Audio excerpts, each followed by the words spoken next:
అనాథ వెంకటేశ పాహి మాం శ్రీనివాస రక్ష రక్ష రక్ష జనాధ్యక్ష స్వామి. మనము నివసించే ఆశ్రమాలు ఉంటాయి. బ్రహ్మచర్యము, గృహస్థాశ్రమము, సన్యాసాశ్రమము, వానప్రస్థాశ్రమం ఉంటాయి. అసలు ఇవి ఏమిటి అనేది మనం ఈ రోజున కరెక్ట్ తెలుసుకుందాం. మనం వాటి పద్ధతులు అంటే మనకి బ్రహ్మపురాణంలో చెప్పారు. ఇది మనకి బ్రహ్మపురాణం ఏం చెప్పారు, ఎందుకు మనం ఈ ఆశ్రమాల్లో ఏముంటాయి అనేది మనం ఇప్పుడు తెలుసుకోవాలి. మనకు వ్యాసుల వారు చెప్పిందే ఇది. మన జీవితంలో ఉన్న 4 ఆశ్రమాలు అవి ఏమిటంటే బ్రహ్మచర్యాశ్రమం, గృహస్థాశ్రమం, వానప్రస్థాశ్రమం, సన్యాసాశ్రమం.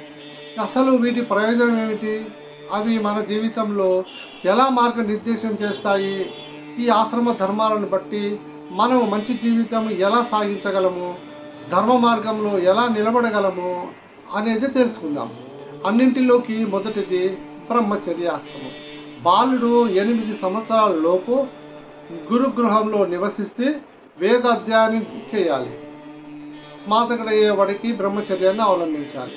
నిత్యం ఆచారాన్ని, సాంప్రదాయాన్ని పాటిస్తూ గురువులకు శుశ్రూష చేయాలి. శుశ్రూష అంటే వినాలి, అంటే గురువు చెప్పిన మాటలు వినటం, ఆ ప్రకారంగా నడుచుకోవటం అన్నమాట. బ్రహ్మచర్య నియమాలని శ్రద్ధగా పాటించాలి. నిత్యం ఉదయ సంధ్యల్లో అగ్నికార్యం చేయాలి. గురువు నిలబడితే తాను నిలబడాలి. ఆయన నడిస్తే ఆయన వెంటనే నడిచి, ఆయన కూర్చుంటే తాను అలాగే కూర్చోవాలి. తాను ఒక చోట గురువు గారి ఆసనం మీద కూర్చుని కింద కూర్చోవాలి. ఆయన ఎదురుగా ఉన్నప్పుడు వేరే ఆలోచన చేయకూడదు. తను భిక్ష అన్నాన్ని స్వీకరించి మొదట గురువుకి పెట్టి తర్వాత ఇతను తినాలి.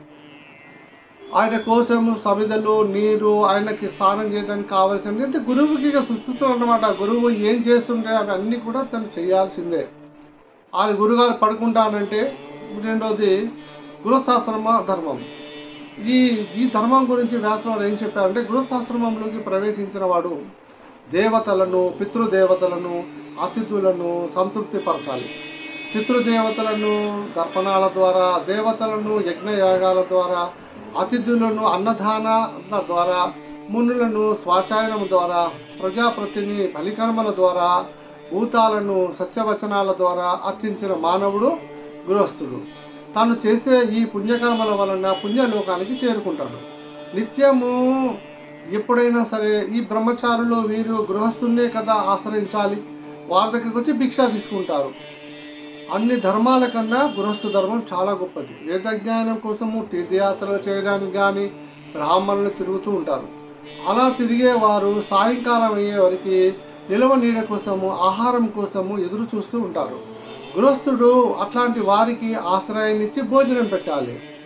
మధురమైన మాటలతో హృదయపూర్వకంగా వారికి స్వాగతం పలికి, వారికి అతిథికి చక్కటిగా భగవంతుడిగా భావించి ఆయనకి చాతనైనంత శక్తి కొలది ఆ భోజనాన్ని అతనికి సమకూర్చాలి. ఎవరైతే ఆ అసంతృప్తిగా గృహస్థి నుండి సన్యాసి వెళ్ళిపోతే ఆ వ్యక్తికి సరిపోయిన పాపము ఈ గృహస్థాశ్రమంలో ఉన్న వారికి తగులుతుంది. గృహస్థుడు ఆంకరించటం, ఈసరించటం, దాంభికాలు పలకడం, నిందలు వేయటం, పరుషంగా మాట్లాడటం వంటివి చేయకూడదు. ఏ గృహస్థుడైతే తన ధర్మాన్ని సక్రమంగా పాటించి దేవ ఋషి, ముని, గురు, పితృదేవ, అతిథులను సేవిస్తాడో అతడు ఉత్తమ లోకాలను నిస్సందేహంగా పొందుతాడు. మూడవది వానప్రస్థాశ్రమం. వయసు మీద పడ్డాక గృహస్థుడు వానప్రస్థాశ్రమాన్ని స్వీకరించాలి. తన భార్యని ఇక్కడ అడవిలోకి వెళ్ళడం చాలా మంచిది. తన భార్య అనుసరించి వస్తానంటే తనను తీసుకొని అడవికి వెళ్ళొచ్చు. అక్కడ వనంలో ఒక ఆశ్రమాన్ని నిర్మించుకొని రాలిన ఆకుల్ని, కందమూలాలని, పండ్లు పొలాలని తింటుకొని ఇంకా నేల మీదనే సేవించాలి. గడ్డం పెంచుకోవాలి, అన్నీ మంచుకొని ఇంకా వేరే ఏం లేదు. దర్పతోని అల్లిన, నారతో అల్లిన దుస్తులు మాత్రమే ధరించాలి. 3 వేళలో కమ్మరు తప్పకుండా స్నానం చేయాలి. నిత్యం దేవతార్చన, హోమము, అతిథి సేవ, బలి ప్రదానము వానప్రస్థులు ఆచరించవలసిన ప్రధాన ధర్మం.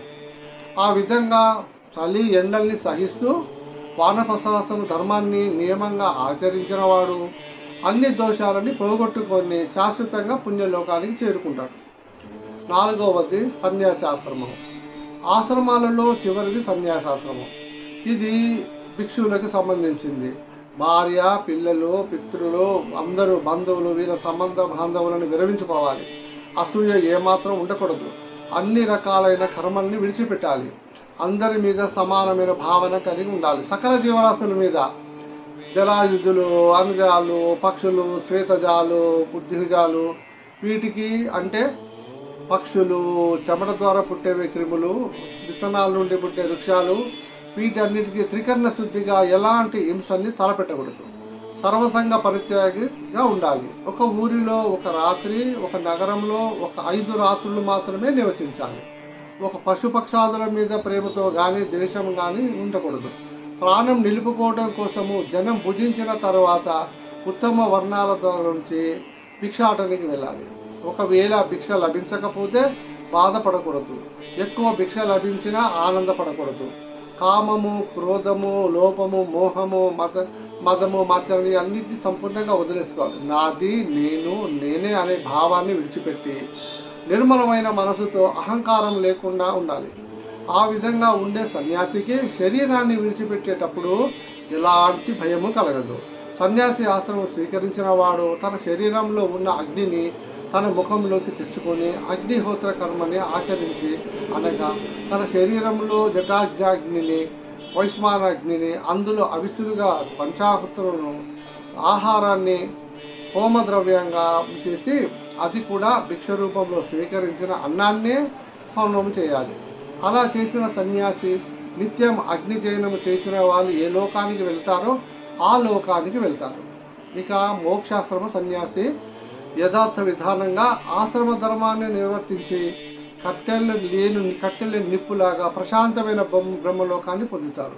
ఈ సన్యాసి ఆశ్రమ విధి కేవలము ఎవరైతే జీవితంలో ప్రతి ఆశ్రమము మనకి ఒక ప్రత్యేకమైన బాధ్యతను, ధర్మాన్ని హిందూ ధర్మం ఇస్తుంది.